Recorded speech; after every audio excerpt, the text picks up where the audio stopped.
Now, as the prevalence of mental health issues intensifies globally, the necessity to address the scalability of mental health care has never been more vital. However, we're faced with the formidable challenge of expansion without the substantial assistance from the pharmaceutical industry. In this panel discussion on why scaling mental health care will be challenging without Big Pharma's help, our panelists will explore this complex landscape in depth. Now let's please welcome our moderator, Kristina DeBray, LMFT psychotherapist, consultant, and speaker, and panelists, Dr. Minerva Kelada, Chief Medical Officer, owner, and administrator of Deanza Clinic, Imperial County, and Professor Dr. Robert H. Schiestl, owner, president, CEO, and CSO of Protecta-skincare Inc., MicroBioPharma Inc., RadMit Inc., and Immune Right Inc. Take it away. Hello, everyone.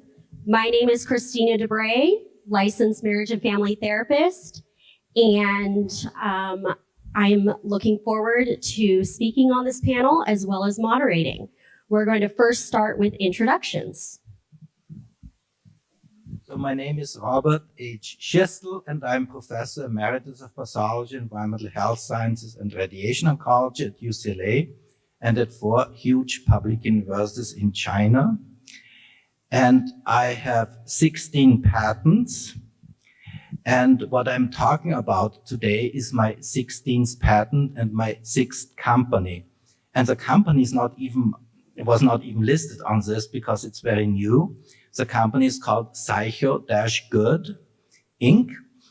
And I can talk about all of this, but in general, what I can do with all my stuff is to cure most, up till now, incurable, uncurable diseases. And you'll see what that means with mental health. Should I start with my? Okay, so what my chemical is doing, so to start off with, I had an NIH grant for $31 million, and it took me 10 years to develop it, all the preclinical stuff and everything. And since 22 weeks, we're doing clinical trials with it. And this is my newest company and my newest trial. So what the chemical is doing, it gives you an energy boost. It increases your sleep quality, so you have to sleep less. It's more restful sleep. It gets rid of overreaction and aggression. It gets rid of addictions. Also, craving is gone. It increases your memory. People become smarter. And that's because good grades in university and in college are 4 to 5 times higher related to memory than to IQ. It cures anxiety and depression. And this is the fastest thing ever so far. A woman who was clinically depressed for 20 years, the psychologist didn't know what to do with her anymore, was cured in 1 week. And I have the crossover, the PHQ-9 form, which is a standard form for assessing anxiety and depression, was completely normal after 1 week. And I have the crossover, she took a daily journal, and every day she was better, and at the 9th day it was completely normal. During her interview, she cried 3 times in half an hour, and now she's crying once a week. And it also cures Alzheimer's. And what we are doing now is all the other mental diseases. I'm starting with autism at Rutgers, with ADHD, PTSD, and schizophrenia. I'm also starting with strokes at UCLA. We are also moving into the movement disorders, Parkinson's and Huntington's. So let's see how far we get. And this will be all in the international filing. It's when I have to file the international patent. which is in about 9-10 months from now. And of course, if you have any questions, I can always talk about much longer about everything. Right. I'm Minerva Kelada. I'm board certified family physician. I own and run a rural urgent care. I graduated from UCLA. I also happen to be the chief medical officer of Imperial County. I also happen to be an adjunct professor of medicine at UCSD. In the same time, I did actually manage a mental health facility, a locked facility for 25 years. And I did take care of them while they have their problems. And I do have firsthand treatment on their issues. I could see that now we have so much problems with mental health, and actually it's affecting everyone everywhere. At the same time, hello.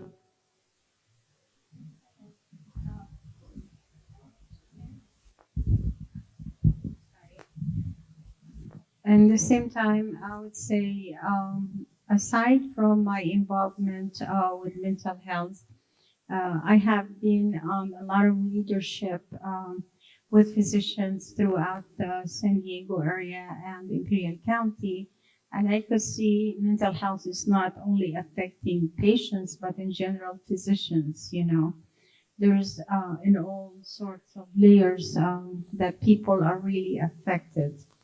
I have been involved in research recently with the University of Arkansas, and there is a research paper just being published at this point about what is causing mental trauma in our teenagers. And the study was held with several other physicians. It carried with autism and other functions. And the result of the studies is going to be published.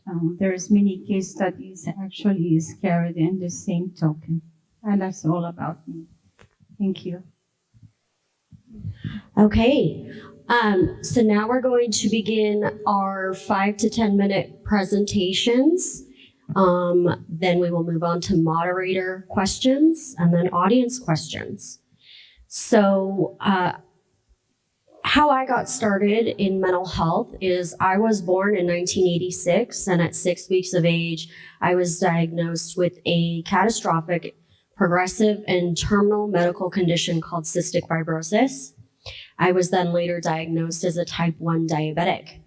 I spent the first 5 years of my life living in hospitals, and at no point did anyone address my mental health. And even though I had social workers and therapists evaluate me, nobody ever mentioned anxiety, depression, or PTSD. So when I was in my 20s, I went to graduate school at Pepperdine University, and at a conference, I had a chance encounter with a woman named Francine Shapiro, who is now passed. And she was a woman who created a type of therapy called EMDR therapy.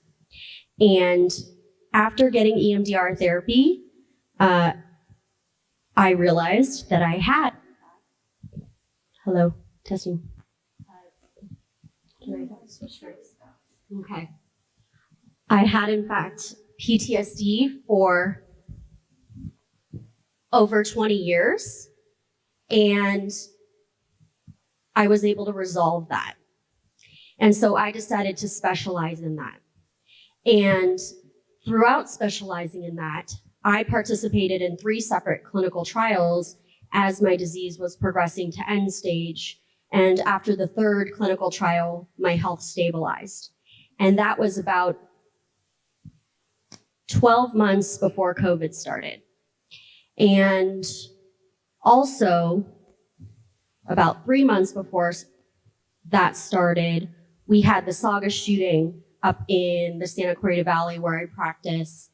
And so there was just a complete inundation of traumatized children, teens, adults, parents, families that completely overwhelmed my practice. And many therapists moved out of state because they couldn't afford the cost of keeping their practice open. And the severity of trauma was so severe that the clients needed to pursue psychopharmacological intervention in addition to psychotherapy services in order to make progress. So there really is an absolute opportunity and necessity for pharmacological interventions as well as therapeutic interventions and other systemic approaches. So I might have something for you. I had so far 4 diabetes patients, and they got rid of all their symptoms. And in 2 weeks, I'll know whether it actually stabilizes the blood sugar level. But now going back to, and cystic fibrosis, I don't know, we haven't had anybody, but it might also benefit if it has anything to do with autoimmune problems and inflammation. So going back to the mental health aspect, actually, 4 months ago, I received the Outstanding Leadership Award in Healthcare 2022. And yesterday, I received the Outstanding Visionary Award in Healthcare 2023, which is the next step. And tonight, I'll receive the Outstanding Leadership Award in Money 2023, because nobody else in the world makes more money long-term than my investors do. And now going back to mental health. So we are now starting. So what my chemical is doing, it induces 244 different proteins in our body. And there is lots of anti-inflammatory proteins and DNA repair proteins, but also 9 neuroprotective proteins. So it's the first time that we have a chemical that causes our neurons to be protected. Our neurons and our brain cells. And that's why it has all these psychological and psychiatric effects. Now, what it also seems to be doing, it seems to quiet down our autonomic nervous system. And that's actually our stress response. That's our flight and fight response, which we don't need nowadays anymore because there's no saber-toothed tiger running after us, and it just stresses us out. And all these, what it causes is also stress-related diseases. And these are all the things I can actually cure. So if you look up the autonomic nervous system, it's involved in all these things I can actually cure. And that includes depression. That also includes cancer and heart disease and intestinal diseases. So these are all other things I can cure with my other patents. But this also includes depression. And now I'm working on all the other mental diseases as well. So I have something that protects your brain cells. And it increases memory. It does all these things which I already told you about. And I'm really curious about the autistic children. And I also started with the PTSD Foundation here. And we are starting with all the other mental diseases. So so if you have any questions about this, but maybe we can move on to you finally, and then we start with the questions. So with my experience being actually the medical director for locked mental facility, I used to see those patients really overdosed with antipsychotic medications. And while I was also the hospitalist at the same time, I would take those medications and talk to the psychiatrist and tell him they are not guinea pigs and they need to give the medications in moderation. So we do have some challenging situations as a practicing physician. The problem is a lot of psychiatrists just go high dose, and that's the way they think that they are going to be able to maintain them. The problem is the legality of the system is that they don't want those patients to be in trouble, but at the same time there is no support to them, whether it is family or surrounding. And that's a big challenge that we are not prepared. We lost our gap of communication in our family. Our family ties is basically the major problem. In my case study that I did in my research, I did study several teenagers and I did compare them to other places like Los Angeles or other places in China or India. And I just thought, why would the teenagers here or youngsters here are going into shootings while other places in India or China, they have less chances in life and less money available, but they don't go shooting in schools like what we are having. And so major part of the problem is the family ties. And that's number one issue.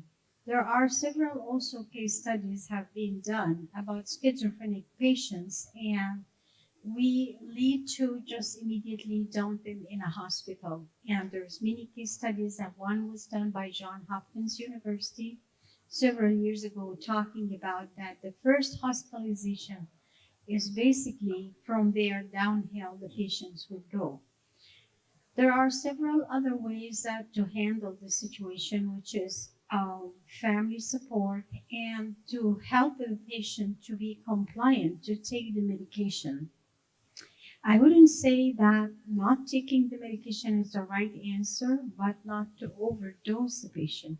So the best thing is just to encourage. Like I do know several examples, like I do have even a nephew actually was diagnosed with schizophrenia, and he started Abilify, and he went and he made it to medical school and he finished and with no problem. But there was a lot of family support. On the other hand, when there is no support, the whole situation would go the other way. I also say that the best thing is to start therapy early. And the problem with us nowadays is we think once you get to be labeled as mentally ill, this is like a stigma, it will take you for the rest of your life. People would rather to say, oh, their son have cancer, better than say he has mental illnesses. So I think it's a big part that we are not prepared to handle mental illness as a society. But I see in other areas, like I do a lot of missionary work in Africa and in Mexico, and I see that they are more prepared. They engulf their family problems more than what we do. And I think that's mainly most of my experiences at this point. Thank you. So now we're going to start with the moderator questions. So the first question for us panelists is, how can we ensure that scaling mental health care does not compromise the quality and accessibility of services regardless of Big Pharma's involvement? So I don't know what big pharma is. I call it smart pharma. I'm not that big. But so I don't completely understand the question because we need medication to even for all the other mental health services. It's better if the patients are on medication.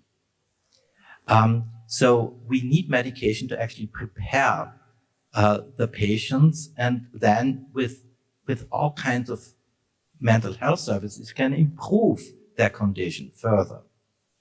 But the underlying thing in my mind is that we do need medication.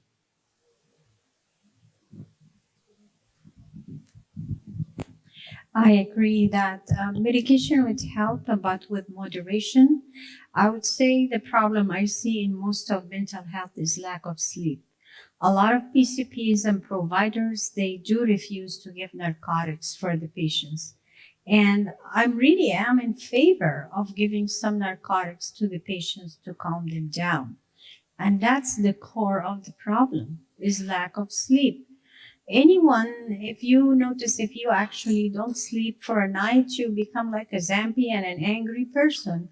And there are many other medications also I kind of like crafted through the years to help my patients not to have to be narcotics, like trazodone is used a lot in the Veteran Society. There's some blood pressure medications, vasopressin also is another medication with help. But I see that the start of medication is not a bad choice, but with moderation, not overdose the patient and not to cause them to be drooling on themselves and have no bowel control. Everything in moderation is required. Thank you. So can I just respond to this? So this argument is due to the currently available medication. And I can tell you guys again what my chemical is doing. It increases your sleep quality. People have to sleep less. And that's one of the effects. Actually, it quiets everything down. It quiets your body down. And thereby it cures all the other mental problems. So, again, it gives you an energy boost. It increases your sleep quality. It gets rid of aggression and addiction, and it cures Alzheimer's and depression. And we are now doing it. Yeah, it increases memory. People get smarter, and now we're doing all kinds of other things with it, all the other mental problems. So the current arguments which you find are related to the current methodology. And actually, medicine is not a science. Medicine is an art, and the art of treating patients with the currently available medication.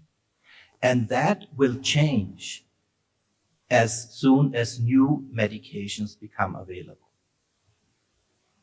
Thank you.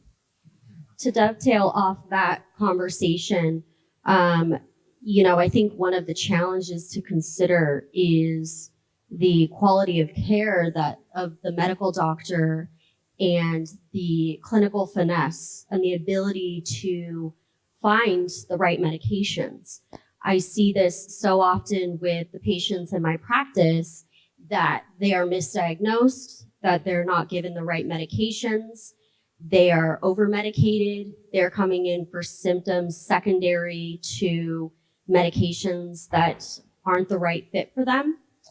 And so I think that, in this talking about accessibility of services and quality of services is critical. And there's really an opportunity now with telehealth, to be able to find quality physicians to be able to provide services to people who are potentially in rural communities.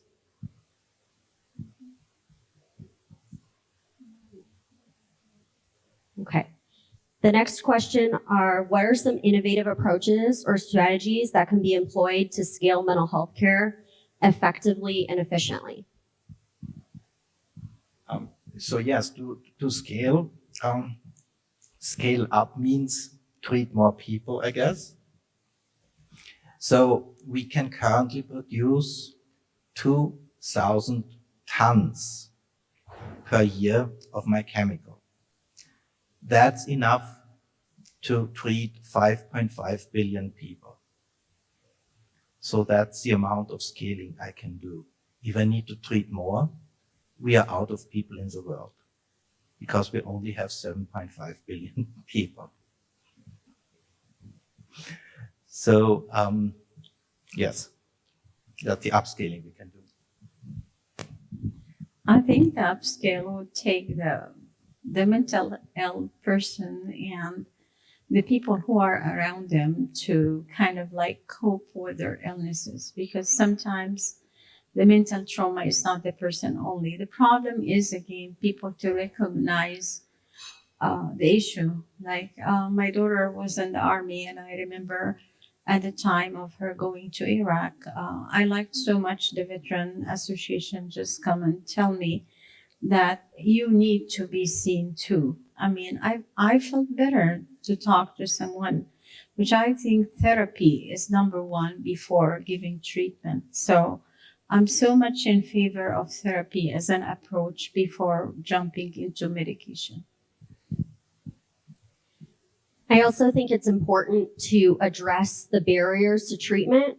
If we are going to talk about scaling mental health care, there is a lot of stigma for different cultures, religions, genders, sexual orientation, and there's really an opportunity for pharmaceutical companies to help put out psychoeducation, fund social supports for mental health professionals to do the same.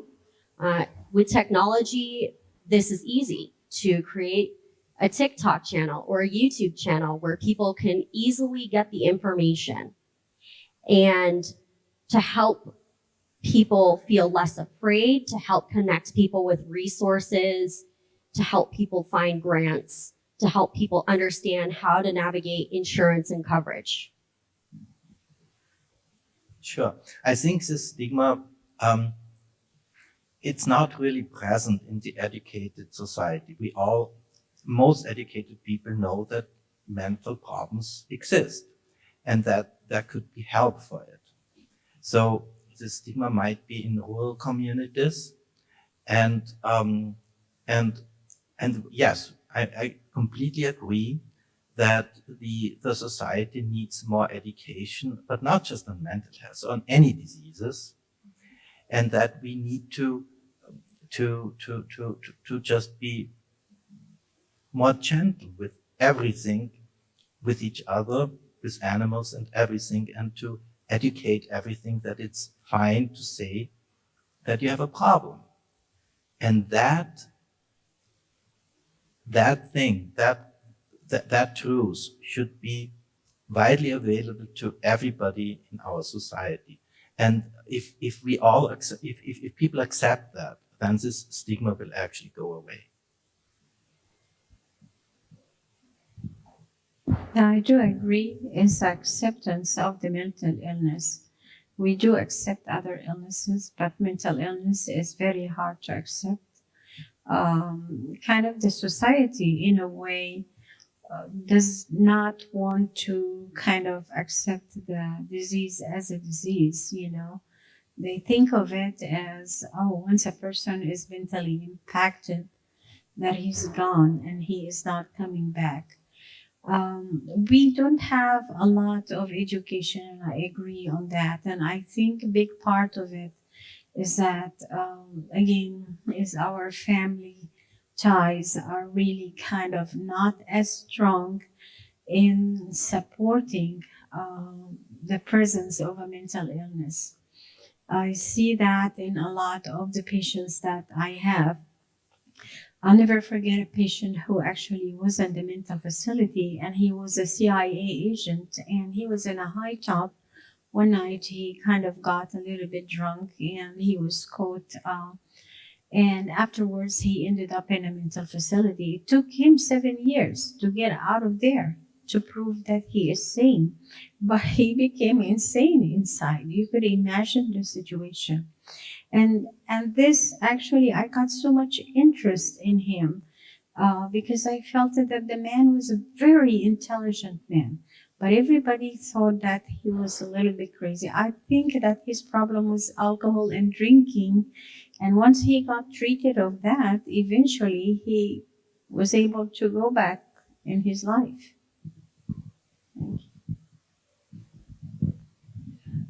The next question that we have is, what role can Big Pharma play in supporting the scaling of mental health care, and what potential challenges or ethical considerations may arise? Again, I call it smart pharma. But so problems, I don't think there's any problem treating somebody with something that makes you feel better and that cures your problem. And ethical problems, I don't see any of that either. Let me tell you also what the effects actually on my cats, which is very interesting.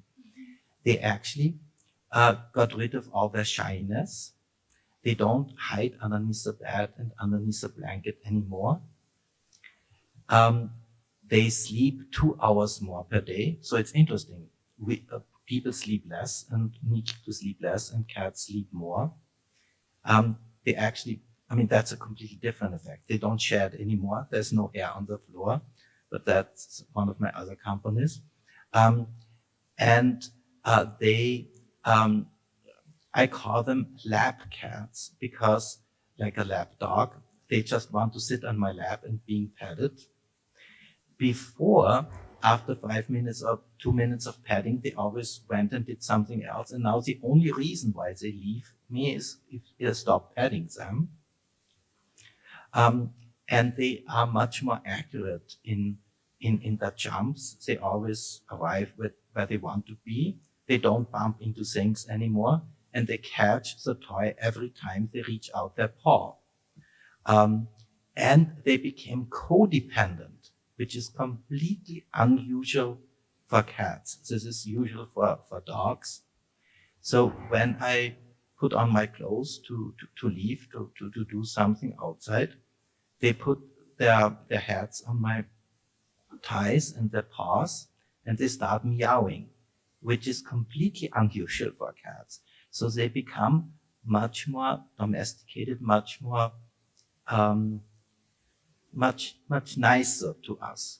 And I know some people don't like that with cats, but most people would actually like their cats to be sweeter and nicer. So it also should work with dogs, but they are much sweeter anyway. So I don't see any ethical considerations to treat somebody which makes them feel better. And actually my patients are not the regular patients in the hospital. My patients so far are people who can make their own decisions about healthcare. These are university professors. I have a lot of lawyers. I have a lot of scientists and company owners. The wealthiest person has a company that's worth $50 million. And what they want to do, of course, is to sleep better, to not yell at their employees because that's bad for the business, to not get depressed once they have bad news, and to enjoy life more.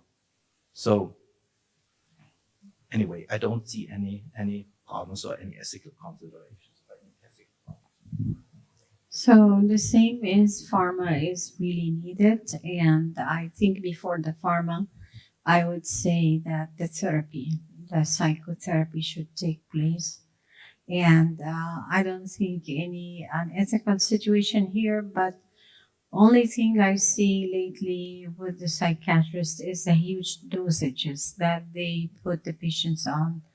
I think in a way I wouldn't say it's unethical. The way I see it is their choices are limited because we're barely starting to know about mental health. So the problem is that they use a lot of injectables to make it easier because it's very hard to bring the mental ill person to take the pill on a daily basis. And that's mainly the core of the problem. So they end up giving those patients an injection every month. And once the injection basically starts with the patient, the value of the medication goes down a little bit during the month. Then the symptoms come. Then they start to increase the dose. Then when increasing the dose, that the patient is basically dragged like a poor dog, and it have more side effects like extrapyramidal jerking and all over. He was twitching and memory loss and, become dysfunctional of a person. That's the way I see it. In a way, is kind of like unethical, but in the same time, the psychiatrists again have to practice in a way that the legal system, he doesn't want that person into trouble. That's the issue. Because if he does not overdose him to that point, that person is going to be in trouble. For sure, he will going to go somewhere, hit someone, become violent. That's why they end up having a big dose. And it becomes like a vicious cycle. But there are ways of handling the situation. I've seen a break in the middle, which is once the patient starts the medication, at least maybe the injection, excessive therapy should be starting. Once the excessive therapy starts, having those people into creative kind of activities, have them into doing functions with their life instead of become dysfunctional and lose hope to be active in the society. As a matter of fact, I actually started a program myself to intellectually have teenagers being involved. And as the doctor mentioned, medicine is an art. I think that seeing many medical schools have put art as a study in their curriculum, I see here that we should have more art introduction in our society. So I'm getting those teenagers as younger to start into art sessions to make them divert to their thoughts. And I frankly think that there are multiple ways that we could help kind of like the dysfunctional person to become functional. Thank you. So I want to respond to this with over-medication and with loss of memory and all these things. So if you guys think that there are people on this podium which live in different worlds, this is true. And the thing is that I'm a scientist and I come up with new medication. And the other two people on the panels are medical professionals which treat patients with currently available medications, which does not include my medication yet. So what you see as a disadvantage of medication treatment of mental health is with current medications, which, yes, they cause a lot of side effects. But actually, the side effects of mine is that you actually memorize things better, memory is increased, and that you sleep better, which is not so with current medications. And the other thing is over-medication. You cannot over-medicate with my chemical. Mice with 100-fold that dose are completely fine over 4 generations. If you take the whole bag at one time, nothing happens to you. So it's a very nice and gentle chemical, which doesn't have, nobody in my clinical trials has any negative side effects with it. And the current medication, yes, I realize that it's the same thing we used for the mice, and we need to figure out for different diseases whether this is the optimal dose. But if you take more, it doesn't matter so much. Okay, thank you. So I want to get an idea of, by show of hands, of how many audience members have questions for the panel.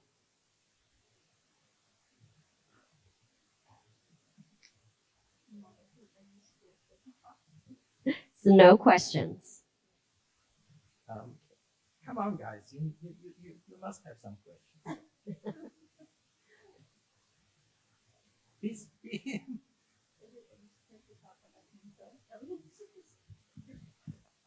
Okay, panelists, let's take an opportunity to share some final thoughts. I'll start. One of the things that I think is important to consider in the discussion of utilizing pharmaceutical companies in addition to other treatments for mental health, are the differing models of treatment. For example, the medical model versus a systems model. Part of the challenge I see is that, if there's an overemphasis on the medical model, then, we have concerns where we're creating state-dependent learning. People, it's a Band-Aid over the wound type of a treatment, and people need to rely on those medications instead of addressing the underlying systemic problems that are potentially creating the problem to begin with.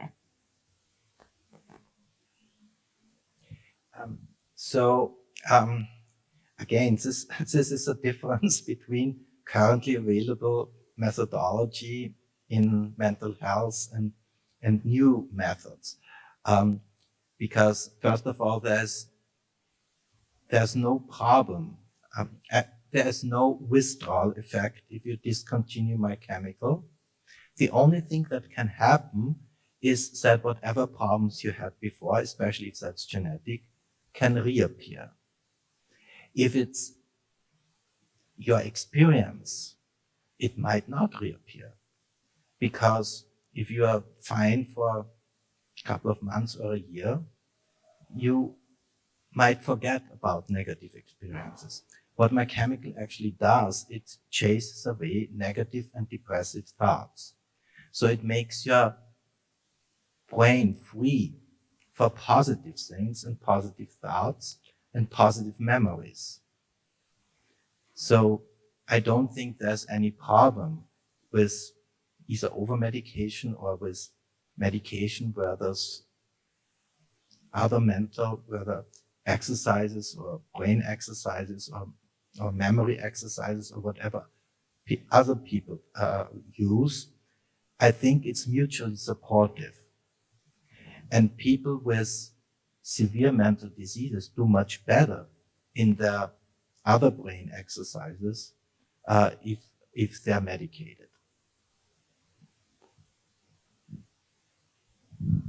I would share the opinion if anyone get challenged with mental illnesses, I would suggest family support and to reach out available society places that could help the person as soon as possible, and not to ignore the situation and not to be in denial because that's a big part of the problem. The second issue, aside from that, therapy. Therapy helps a lot. And therapy actually could be for all the family, that the person with the family and the loved ones around them. And I would say, don't be shy of a person taking a medication. And because we take medications for diabetes and high blood pressure. So why we are concerned about that, but it shouldn't be kind of overdosing the person. So again, I would say not to deny the situation, give the support, act on it as soon as possible, and see if there is medication needed. There is no need to say, no, this person should not. Oh, how we have a family member who is sick with mental illness. So what? You have a family member who's sick with high blood pressure. What's the difference? And that's basically my take at the end of the day. Thank you for your listening. Any questions?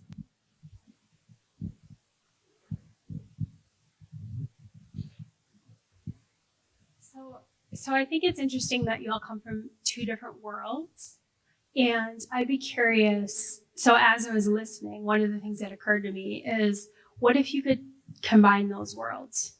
Like, what if you could take the medication that doesn't have the side effects, gets rid of the depressive thoughts, then use therapy to help people, excel, climb even higher, even faster, so that they're changing their lifestyle, changing their behaviors, changing their thinking patterns, but using a chemical it doesn't have the side effects and doesn't have those negative the negative things associated. And I'm also curious then if that helps get rid of the stigma attached to mental health.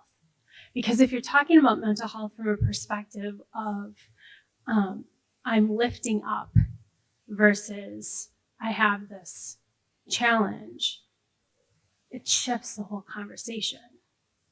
So I'm curious if you guys see that as well, or if you're like, no, I'm way off track. I absolutely see that.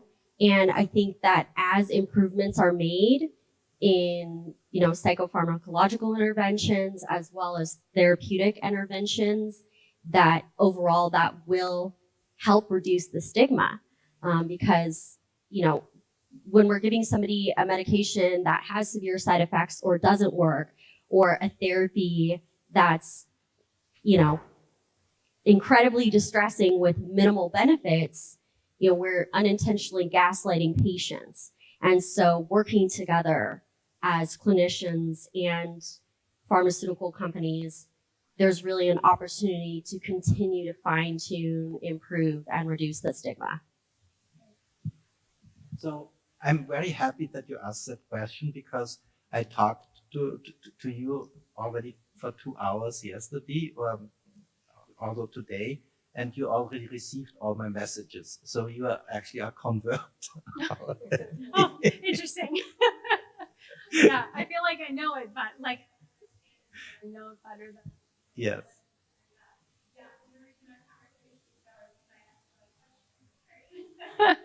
That was part of it. So, yeah. Thank you.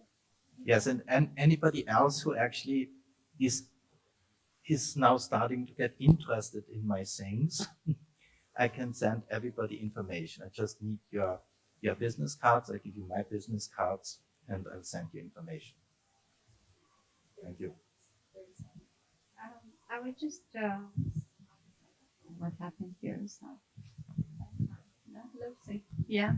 So I would say, like I gave you the example of my nephew, that he has therapy and he has medication at the start of the illness, family support. He finished medical school. He's a psychiatrist now. So, like I said, you have examples in life that you could do, but recognizing the illness, number one, and then have therapy, family support, and then medication. There's nothing wrong with that. Thank you. Thank you, everyone. Whoa. That concludes our presentation for today.